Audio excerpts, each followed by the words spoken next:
De jeu, il faut rappeler qu'au cours de la première journée, le Kenya a battu la RDC 1-0. Le Maroc a disposé de l'Angola 2-0. La deuxième journée, la RDC bat la Zambie 2-0. L'Angola et le Kenya se neutralisent un but partout.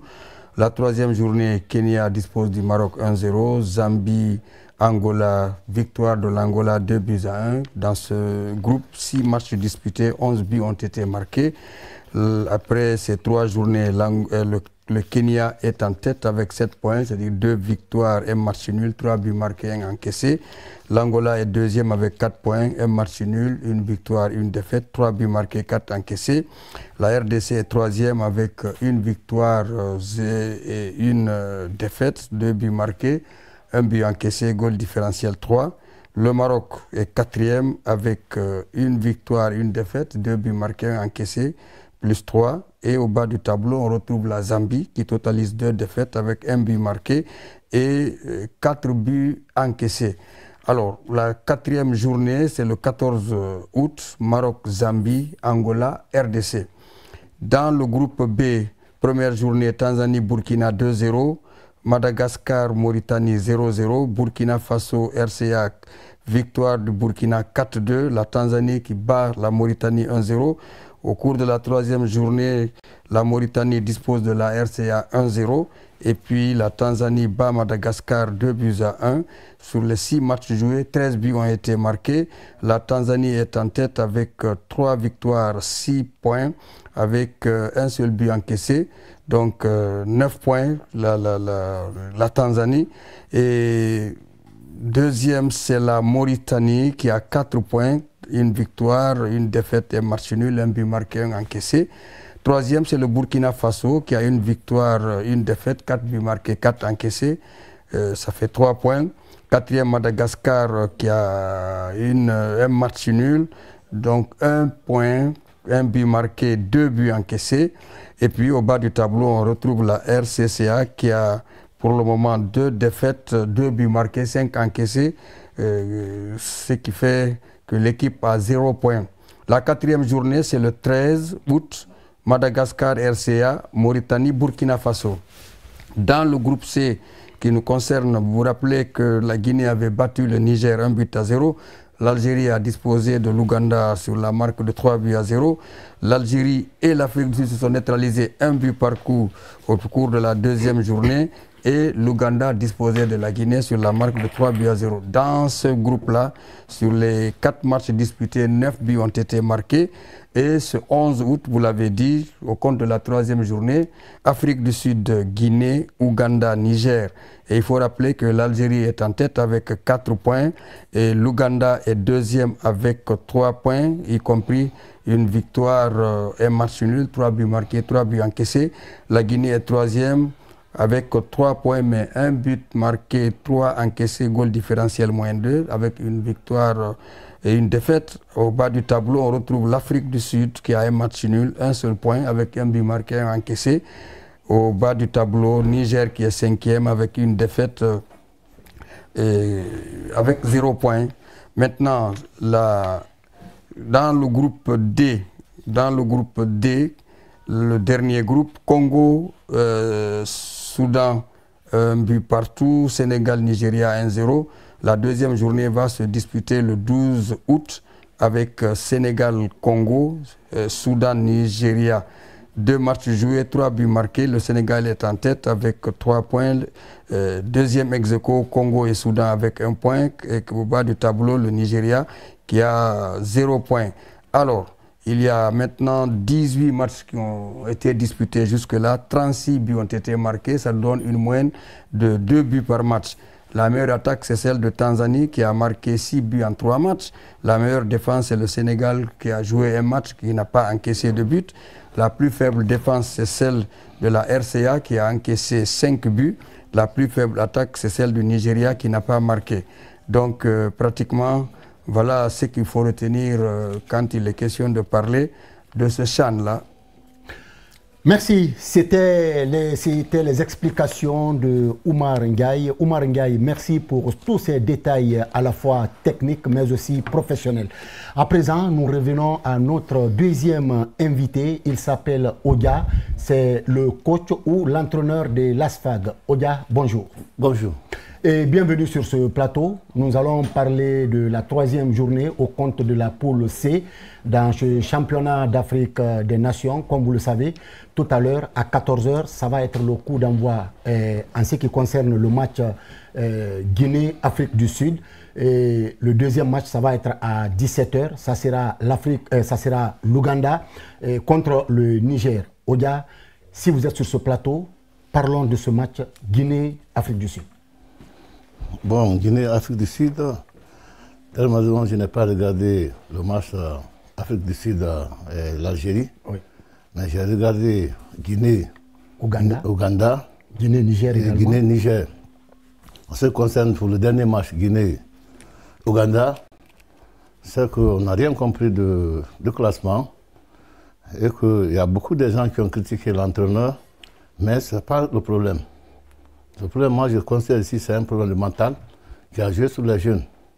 Sinon, sans cela, Ouganda ne devait battre 3-0.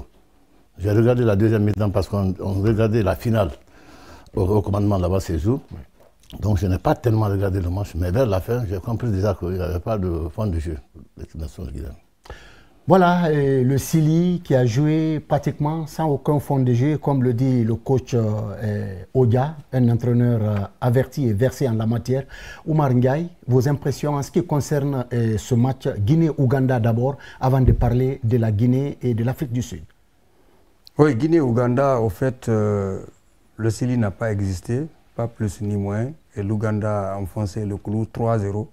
Quelles que soient les explications qu'on va donner, que même si vous jouez devant 100 000 spectateurs, là n'est pas le problème. Le 12e Objectivement, il faut reconnaître que l'Ouganda avait à cœur de se relever après avoir pris 3-0 face à l'Algérie. Donc il n'y a pas de commentaire, le meilleur a gagné ce jour-là. Voilà, en peu de mots, résumé d'un technicien. Et Odia, oui. Ce match, on l'a perdu. Aujourd'hui, c'est un match de grand enjeu, il faut le reconnaître. La Guinée face à l'Afrique du Sud, une des équipes aussi très coriaces, armée de la hargne de vaincre à chaque fois qu'il s'agit d'une compétition de ce genre.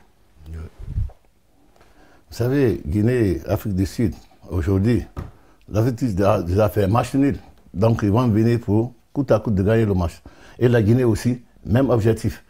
Donc le plus engagé ou le plus organisé va remporter le match. Donc en attendant que le match commence, c'est ce que moi j'ai à vous dire. Voilà, et en tout cas, l'équipe la mieux préparée, la mieux organisée ou la mieux structurée va devoir gagner, remporter ce duel de cet après-midi. Mais Oumar Ndiaye, nous avons vu un Sili lors de sa dernière sortie complètement dominé, effacé, qui n'a même pas existé comme vous le dites. Aujourd'hui, qu'est-ce que vous conseillerez à cette équipe, mais aussi au staff technique, bien avant de partir dans les détails?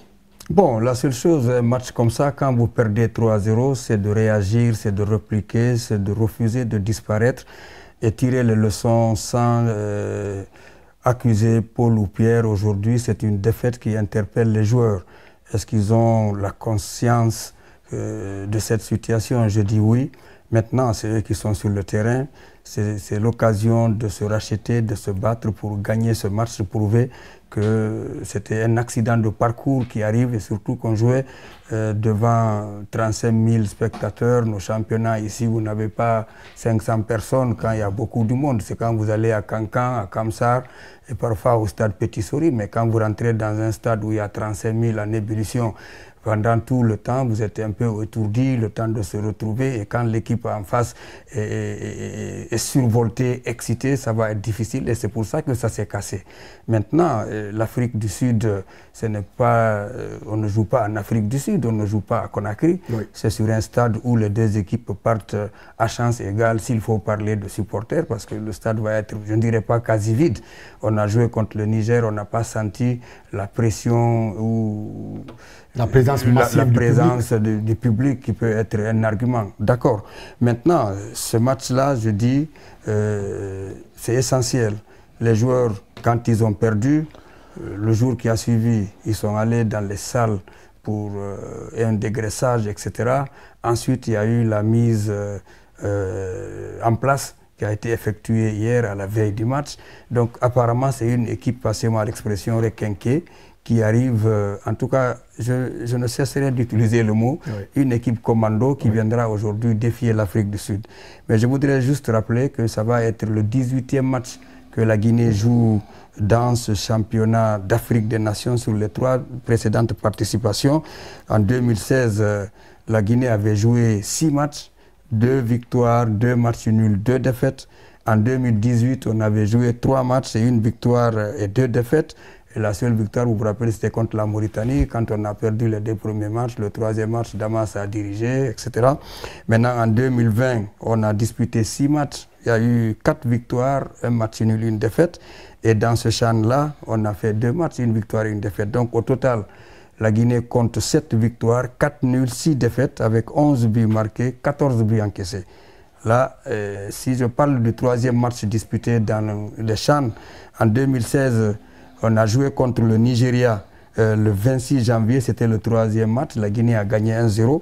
En 2018, on a joué le 3e match le 21 janvier contre la Mauritanie, on a gagné 1-0. Et puis en 2020, le 3e match, c'était contre la Tanzanie, on a fait 0-0. Ça veut dire tout simplement aujourd'hui que cette équipe, si l'histoire se répète, devait pouvoir réussir un bon résultat. Parce que les 3e matchs nous ont souri, nulle part on a perdu. Donc je pense que s'ils se rappellent de tout ça, ils doivent aller puiser dans le plus profond de ce qu'ils ont sur le plan mental, sur le plan physique. Parce qu'actuellement, les préparatifs sont terminés. Toutes les équipes qui jouent, elles doivent être à 100% sur le plan tactique, sur le plan mental, sur le plan physique et sur le plan psychologique. Je parle en présence d'un entraîneur. Maintenant, c'est des réglages. Et pour ce match-là, l'entraîneur Suleiman a opéré des changements.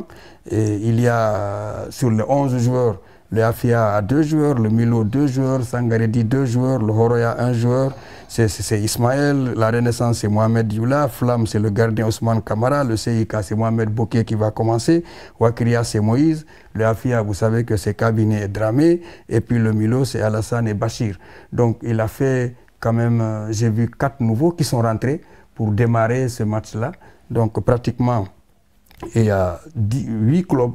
Et paradoxalement, par coïncidence aussi, l'entraîneur de l'Afrique du Sud a aligné des joueurs. Les 11 viennent de 8 clubs différents. Mamelodi a 3, Amazulu a 2, Orlando Pirates 1, Superstar. Donc les entraîneurs ont puisé, ont cherché à aligner les meilleurs joueurs. Parce que le Sili national, si on perd, c'est déjà à 3/4 éliminé. L'Afrique du Sud, en gagnant, va totaliser 4 points. La Guinée restera avec 3 points et la suite va se compliquer. Donc tout se passe sur le plan mental. Entre une équipe qui a perdu et une équipe qui a fait match nul. Parce que l'Afrique du Sud a fait un match héroïque devant l'Algérie. Tout le monde pensait que l'Algérie, c'était une simple formalité, mais vous avez vu comment ils ont cru, ils ont bousculé les Algériens qui ont souffert, qui ont dû casser l'allure. Ils ont eu le 1-1 et d'ailleurs, ils pouvaient nous têter cette situation. Parfois, on veut tellement bien faire qu'on fait mal. Donc, c'était un match tactique, technique, physique, mais ça peut se débloquer sur un geste, sur une action, etc. Voilà, espérons que ce soit aujourd'hui un jour de chance et un jour de victoire pour le Sili de Guinée. Pour compléter ce tableau, cette statistique que vous venez de donner, Oumar Ndiaye, du côté de l'Afrique du Sud, sur les derniers matchs de ce pays, dans toutes les catégories confondues, il faut retenir que sur 7 matchs, cette équipe a marqué plus de 2,5 buts dans le match et moins de 2,5 buts au cours de 13 matchs. Et également, l'équipe a fait 11 victoires, 6 matchs nuls et 3 défaites. Et également, nombre de matchs sans encaisser, c'est 10. Pour l'Afrique du Sud, ça veut dire que c'est sur les 20 derniers matchs de l'Afrique du Sud, maintenant qu'il s'agisse de l'équipe Poro ou pas, parce que l'Afrique du Sud, même l'équipe A, est bâtie autour de ces joueurs qui viennent des clubs. Quand vous prenez Orlando Pirates, vous prenez Mamelodi Sundowns, vous prenez Amazulu, vous prenez Super Sport, vous prenez Golden Hour. Donc, c'est des clubs structurés, le championnat est professionnel, il y a les infrastructures, il y a les moyens. Et déjà dans les compétitions interclubs en Afrique, vous le voyez, ils partent toujours. On parlera toujours d'un club de l'Afrique du Sud, soit en demi-finale ou en finale, etc. etc. C'est un peu la valeur du championnat. La valeur du championnat. Ouais. Donc, en attendant, il faut s'interroger quel va être le visage de l'Afrique du Sud face à la Guinée. Si l'équipe cherche au cours de la première période ou dans les 15 premières minutes à faire la différence, il appartiendra au Sili national d'observer et de savoir réagir. Mais maintenant, pour Abedi, est-ce qu'il faut attendre un adversaire qui a fait un match nul héroïque? Point d'interrogation. Et je crois que nous avons les moyens avec, parce que la tactique, ça dépend aussi des joueurs. Est-ce que nous avons les joueurs sur le plan physique qui peuvent répondre sur les 45 minutes pour opter pour un bloc haut, un bloc médian, un bloc bas, ou bien alors il faut faire homme à homme. Dans tous les cas, ils ont eu la possibilité de voir l'Afrique du Sud jouer contre l'Algérie. L'Afrique du Sud a eu la possibilité de voir la Guinée sur 2 matchs, contre le Niger et contre l'Ouganda. Oui. Donc, c'est toutes ces données-là, peut-être, qui vont peser lourd dans la balance.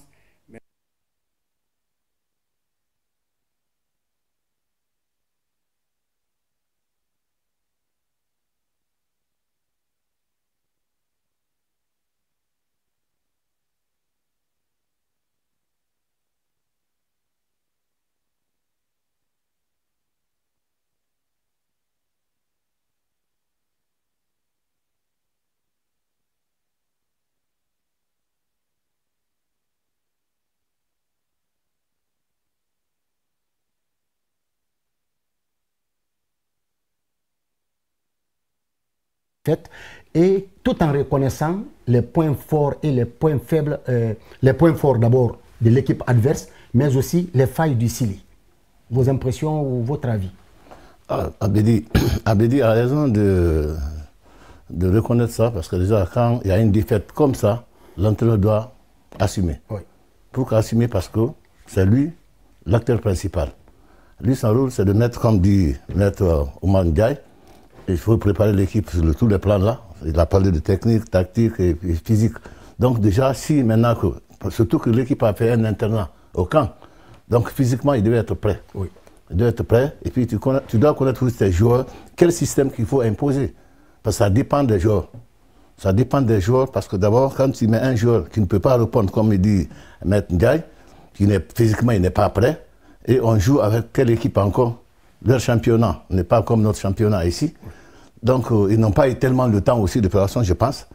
Donc, dans tout ça, l'entraîneur sera obligé d'assumer. Donc, vraiment, je l'accompagne dans ce sens. Oui, vous l'accompagnez dans ce sens. Mais du côté des joueurs, on a vu ce manque d'engagement, de détermination, et ce manque de hargne de vaincre et de remporter le match. Quelque part, Maître Ndiaye a dit, vu le public, ils n'ont pas l'habitude non seulement de voir le public comme ça. On joue dans le stade ici, 35 personnes, 60 personnes. Donc s'ils vont là-bas, s'ils ne sont pas tellement habitués, donc ils vont passer à côté. Oumar Ndiaye, Sili face à l'Afrique du Sud, c'est dans quelques minutes le coup d'envoi. Bon, on attend de voir la première période. Tout dépendra maintenant de l'initiative ou de la tactique des entraîneurs. Faut-il attaquer, faut-il attendre? La réponse au cours de ces 45 premières minutes. Mesdames et messieurs, chers téléspectateurs, gardez votre confort de position. Vous êtes en direct sur la RTG. Le plateau s'appelle Spécial CHAN 2024, joué en 2025. Nous attendons le coup de sifflet de l'arbitre au compte de ce match de la poule C, 3e journée, Guinée-Afrique du Sud. Et 45 minutes après, nous serons encore sur ce plateau pour continuer à parler de ce match. Merci et à tout à l'heure.